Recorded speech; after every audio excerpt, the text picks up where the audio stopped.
Forget gurus. Forget anyone claiming to be an online business expert without going through the challenges of entrepreneurship themselves. The Real Money, Real Business podcast is here to prove the best insights in online business comes from your fellow online business builders. We dig into stories of entrepreneurs selling their business on the Empire Flippers marketplace so that you can learn how they made their business profitable, how they overcame obstacles, and what lessons they learned in their online journey. If you want to take your business and your knowledge to the next level, you've come to the right podcast. Let's get started.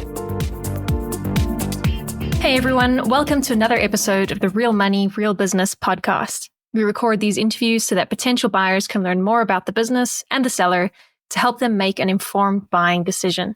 If you would like to learn more about this business, including details like what type of business it is, how much revenue and profit it makes, and all of the assets included with the business, simply visit empireflippers.com/marketplace and search for this business's listing number, which you can find in the video thumbnail and in the description.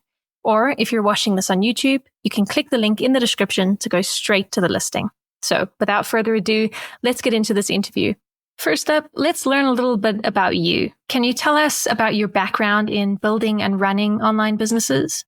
Back in 2015, I worked in New York as a financial analyst and was looking for something that I could do on my own. So I decided to take a leap of faith and I moved to China where I knew other people were starting online businesses. I got involved in digital marketing and copywriting, and eventually that led me to discovering dropshipping and the e-commerce business model.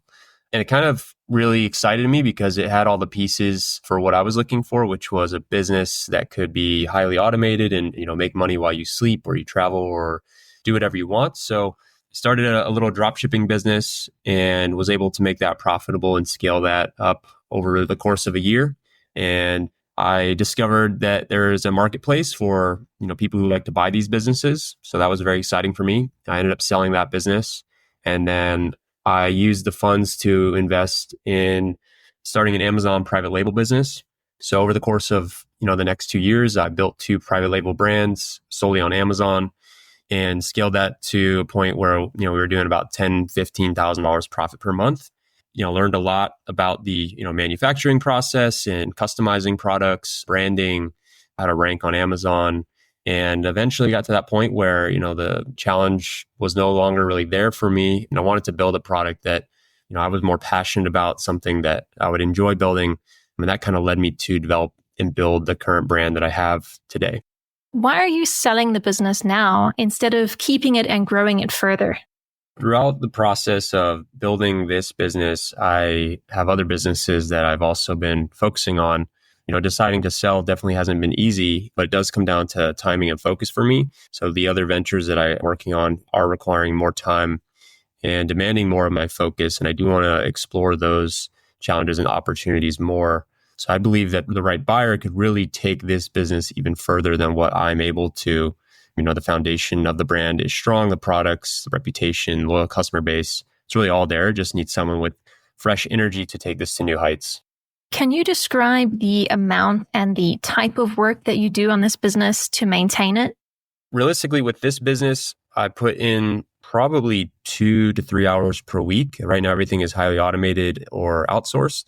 The work that goes into it is really interacting with my VA and also my marketing team, my marketing guy that I work with, either answering questions or strategizing with them on a weekly basis. And then every few months, I will have to place an order for inventory. That does demand a little bit more time as I'm communicating with the supplier and then coordinating with our freight forwarder to make sure all the goods are received at our warehouse. But all in all, the business is, highly automated. It's very hands-off. I've got a great few contractors that take most of the work off of my shoulders. And then it's really just about kind of high-level strategy and making sure that things are all running smoothly. So if you were to keep this business, what are some of the ways you would try to grow it? If I were going to keep the business and continue running it, I would really focus on expanding the product line. We actually have designed a new product that is pretty much ready to go. And this has been a product that has been highly requested from our customer base. So the cool thing about that is that, we are driving traffic to our main flagship products, but these any additional products that you launch will have that cross-sell or upsell opportunity. We also have an existing product that sold quite well, but we discontinued it to focus growing the inventory for our current flagship product. So that wouldn't even require any additional investment into design. It's, the factory already knows how to make it. It would just simply be an order that you place, and then that would be ready to go. And what we've seen in the past when we were selling both products is that customers will come back and pretty much buy everything that we make. So I see those being really easy opportunities to grow the business. Also, there's a number of other opportunities that I see in terms of like the international markets that are really untapped that we haven't really explored, as well as partnerships with luxury retailers.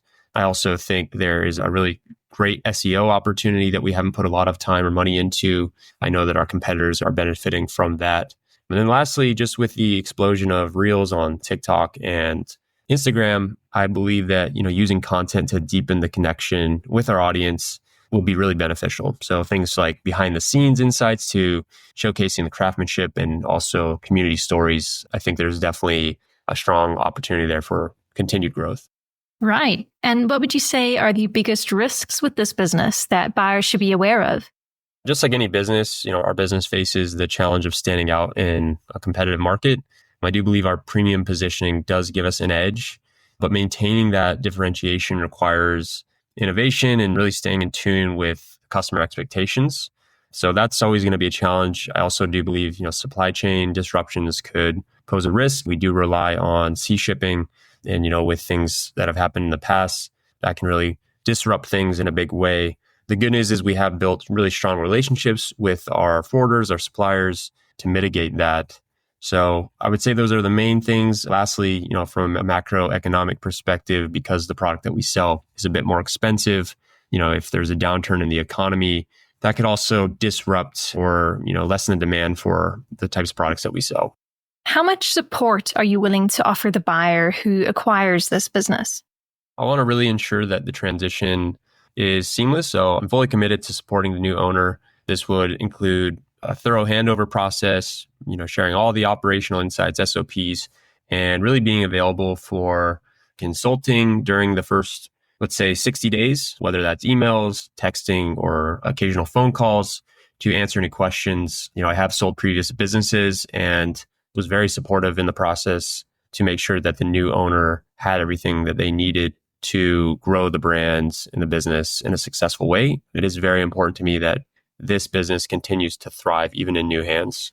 Are you open to negotiating something like an earn-out agreement? I am not open to an earn-out payment structure at this time. Okay, final question. If you had to put yourself in the shoes of a buyer, why is your business a business worth buying? To me, this business is really more than just a business. This is a brand that has a clear identity. We have a loyal following and a reputation for excellence. Really, the groundwork is set from, our refined product line to strong online presence that we have, all of the different reviews and press features that we've invested in over the years. All those have a huge impact. So the foundation is set. For a buyer, this is an opportunity to step into a business with a unique value proposition that's in a lucrative market and grow it exponentially. I see this as, not just an investment and something that just cash flows for you, but really a chance to carry forward a brand that resonates with today's modern professionals. And I think it could really turn into something quite large with the right person running it. All right, everyone. Thanks for listening. To learn more and see if this business is still for sale, head over to empireflippers.com/marketplace and search for this business listing number, which you can find in the video thumbnail and description. Or if you're watching this on YouTube, click the link in the description to go straight to the listing. Once you've unlocked this listing, you'll find everything you need to know about this business. So, thanks for joining us. See you next time.